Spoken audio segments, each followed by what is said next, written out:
Hidden beyond the fall foliage is a piece of New Hampshire's story, a tale of the people who once lived here.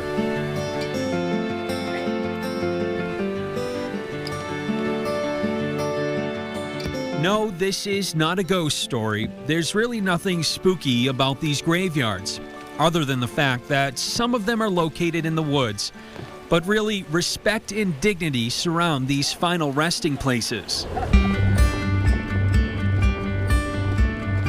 There are thousands of roadside graveyards all around New Hampshire, and one organization is making sure they're not forgotten. We try and take care of the old cemeteries, cleaning the gravestones, cutting brush that's around there, anything that, preserves the graveyard. Clark Bagnall is with the New Hampshire Old Graveyard Association. It's made up of genealogists, historians, cemetery officials, and local residents who are dedicated to preserving these historical sites. Well, it started basically with the American Bicentennial back in the mid-70s. It was formed from an idea sparked by Durham resident Phil Wilcox, a member of the Sons of the American Revolution. And he was trying to find where all of the Revolutionary War veterans were buried in Durham. And not only couldn't he find all of the veterans, he couldn't even find all of the cemeteries. So he started this big project, and he found out that people in other towns were doing the same thing, and it mushroomed into a statewide organization. Think of it as the Ancestry.com of its time. The descendants that are looking for their ancestors, of course, these days, it's the internet that does it. We started before there was such a thing as the internet. So.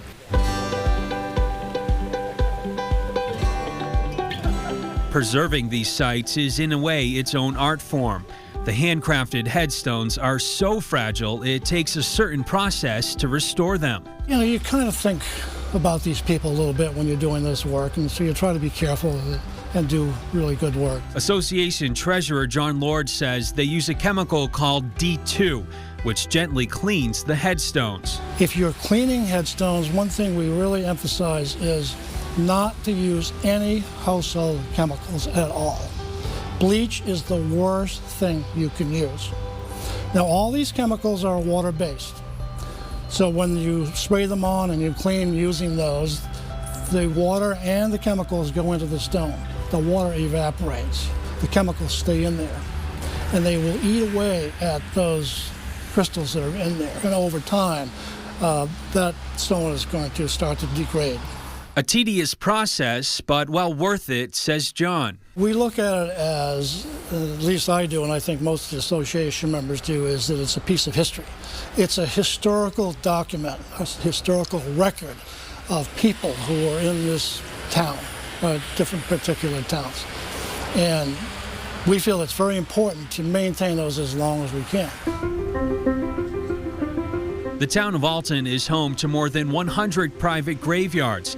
Association member and Alton resident Marty Cornelison is on a mission to track them all. I've photographed 93 of them, and that's what I've been trying to do, is photograph the cemetery, locate them, photograph them, and then photograph all the individual headstones, and then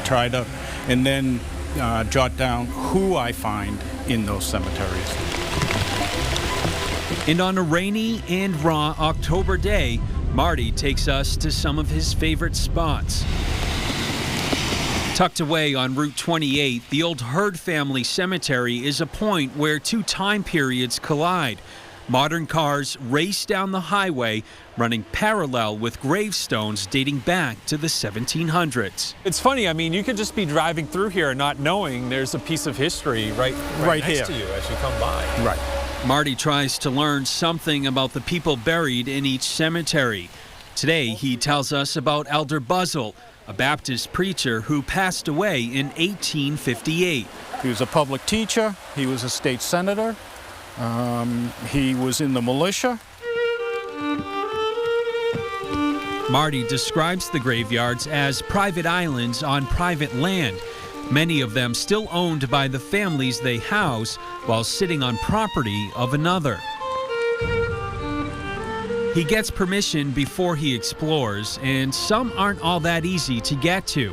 The resting place for Ebenezer Wentworth and his daughter Nancy is located far into the woods off Route 28. It's the oldest recorded burial in Alton. The best time to find these is late afternoon in the fall because the sun's just right. As the sun's coming down, they almost like they glow, and you can see them in the distance.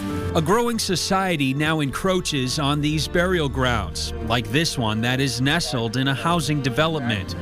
Unmarked graves sit just feet away from Steve Spicer's front door. Actually, we don't even really feel like it's out there. The association we live in keeps it rather nice, so it looks kind of pretty most of the time. I get quite a kick out of it, but I always joke about they keep an eye on the house for us when we're not here and all that kind of stuff, but it's always been kind of fun. Hidden away in the quiet woods allows for the people buried here to really rest in peace. But sometimes that can make them a target. And it should be standing right here. This is granite, that's marble. So that stone didn't get over there on its own. Right. You were saying a lot of these places unfortunately fall victim to vandals. Vandals, yeah, and that's the sad part.